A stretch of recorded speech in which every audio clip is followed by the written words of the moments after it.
Depuis 2008, le SIDEV propose aux communes un schéma directeur d'aménagement lumière.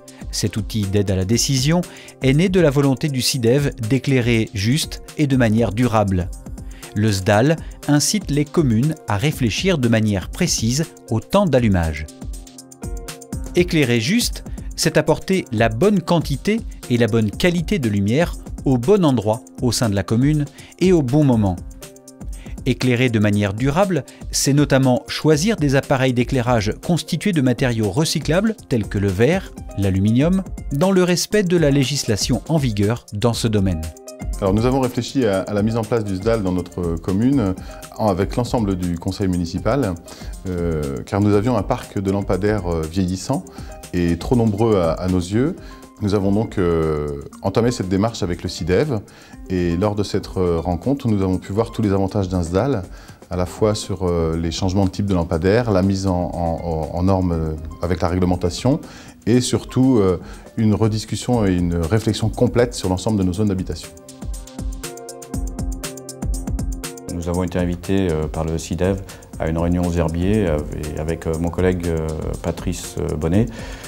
Également délégué au SIDEV, nous avons décidé de présenter ça à la commission environnement.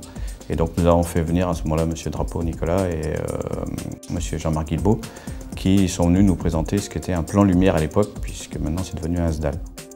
La réussite d'un SDAL dépend en grande partie de l'implication des représentants au sein des communes, tel que cela a été le cas à Saint-Georges-de-Montaigu. Des groupes de travail sont formés entre le SIDEV et les élus de la commune. La commune de Saint-Georges a engagé la démarche SDAL en ayant déjà à l'esprit les actions qu'elle comptait mener par la suite. Ces objectifs fixés par la commission elle-même ont permis une grande réussite de la démarche. La première action menée par la commission en ce qui concerne effectivement l'éclairage public a été d'étudier le remplacement des lanternes équipées des lampes à vapeur de mercure. Ce remplacement est obligatoire du fait d'une directive européenne qui impose le remplacement de ces lanternes d'ici 2015. Les travaux ont été effectués suite à cette démarche et terminés il y a un an environ pour une économie de l'ordre de 64% en puissance installée. Puis la commune a lancé le second volet du programme environnement proposé par le SIDEV qui consiste à remplacer les luminaires type boule, générateurs de fortes nuisances lumineuses. L'économie réalisée est de 72%.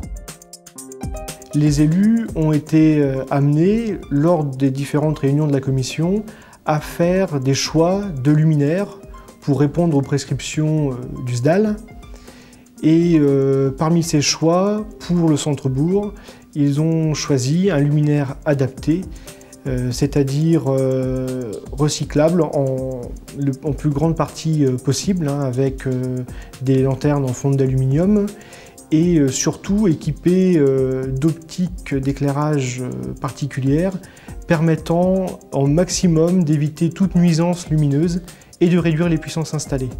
Les lampes utilisées émettent une lumière blanche qui permet de mettre en valeur le bâti et le végétal. Les entrées de l'agglomération font l'objet d'un éclairage à vocation plus sécuritaire avec des mâts plus grands, 7 à 8 mètres, diffusant une lumière jaune-orangée. Plusieurs dizaines de communes vendéennes ont déjà engagé un SDAL, preuve du succès de cette démarche proposée par le SIDEV.